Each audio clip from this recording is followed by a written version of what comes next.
ఆంధ్రప్రదేశ్‌లో పోలింగ్ ముగిసిన తర్వాత జరుగుతున్నటువంటి హింస, ఈ దుశ్శాసన పర్వాలలో తెలుగుదేశం పార్టీకి ఎలక్షన్ కమిషను, పోలీసులు సహకరించడమే కాదు, తెలుగుదేశం పార్టీ మీడియా కూడా సహకరించుకుంటూ ఎవరు పనిచేశారు, ఎవరెక్కడున్నారు, ఈ వివరాలన్నీ కూడా కొందరికి అందజేస్తూ వాళ్ళ మీద దాడులకు ఉసిగొల్పుతున్నారు అనే ఇటువంటి సమాచారం బయటకు రావడం. ఈ విధంగా మీడియాలో ఉన్న వాళ్ళే సహకరించి హింసను దగ్గరుండి ప్రోత్సహిస్తూ ఉండడం.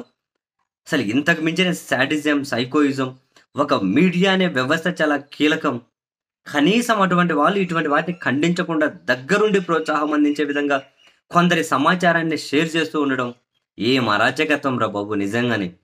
ఆడ అయ్యన్న పాత్రుడు పోటీ చేసిన నర్సంపేటనా ఏదేదది? అయ్యన్న పాత్రుడు పోటీ చేసిన నియోజకవర్గం. ఆ నియోజకవర్గంలో ఆ నియోజకవర్గంలో ఆ దుశ్శాసన పర్వానికి కారణం కూడా కొందరు ఆమె అక్కడ ఉంది వాళ్ళ అమ్మగారింటి దగ్గరకు వచ్చారు అదే ఊర్లో అని చెప్పి సమాచారం ఇచ్చారు అన్న అక్కడ దగ్గర నుంచి మొదలు పెడితే చాలా చోట్ల నర్సీపట్నం అయ్యన్న పాత్రుడు పోటీ చేస్తున్నారు.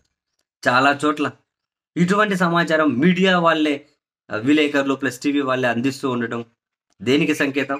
ఒకరేమో దగ్గరుండి ఆ విధంగా సమాచారాన్ని దగ్గరుండి సమాచారాన్ని ఆ విధంగా ఇస్తూ ఉండడం దగ్గరుండి. మరికొందరేమో ఈ దాడులకు ఉసిగొల్పే విధంగా బ్యానర్ హెడ్డింగ్లు పెట్టి బ్రేకింగ్లు ఇస్తూ ఉండడం. వీళ్ళు వాటిని ఖండించకుండా మరింత ప్రోత్సహించే విధంగా వీళ్ళు కథనాలు రాస్తూ ఉండడం. ఒకవేళ వాటిని అడ్డుకునే ఆఫీసర్ల మీద దారుణంగా నెగెటివ్ కథనాలకు తెగబడడం. ఇప్పుడు చూడండి తాడిపత్రి ఆ పెద్దారెడ్డి ఆయనేమో సెక్యూరిటీ రీజన్స్‌తో పక్కకు పంపించారు పోలీసులు. టీడీపీ వాళ్ళనేమో స్వేచ్ఛగా వదిలేశారు. వెళ్ళి ఆయన ఇల్లు బద్దలు కొట్టేశారు విచ్చలవిడిగా. సరే భద్రత కోసం పోలీసులొచ్చారు. ఒక డీఎస్పీ వచ్చారు భద్రత కోసం. దాని మీద దాడులు చేసిన వాళ్ళను వెళ్ళి పట్టుకొని అరెస్ట్ చేసి పోలీస్ జీప్‌లోకి స్టేషన్‌కి తీసుకెళ్లారు. దీని మీద ఆ పోలీస్ అధికారిని టార్గెట్‌గా చేసుకొని అసలు టీడీపీ వాళ్ళ మీద విశృంఖలత్వం, అసలు ఈయన ఇంత, అంతా ఈయన తత్వం ఇది, ఈయన కథ ఇది, వాళ్ళను కొట్టారు, వీళ్ళకి అర్ధరాత్రి జొడబడారు, ఇక్కడ సీసీ కెమెరాలు పగలగొట్టారు, సాక్ష్యాలు లేకుండా చేశారు, ఈ విధంగా తెగబడు.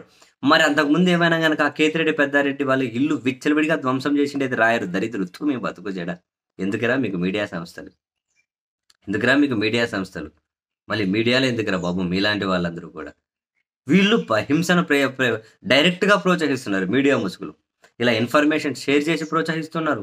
ఆ విధంగా ఇన్ఫర్మేషన్ ఇచ్చి మరీ ప్రోత్సహిస్తూ ఉన్నారు. దాడి జరుగుతూ ఉంటే సంయమనం పాటించండి అని చెప్పాల్సిన మీడియా దగ్గరుండి ఈ విధంగా చేయడం అరాచకత్వానికి పరాకాష్ట రా బాబు. ఏం శాడిజం రా నాయన! ఇటువంటి వాళ్ళ చేతిలో రా మీడియా ఉండాలి. ఛే!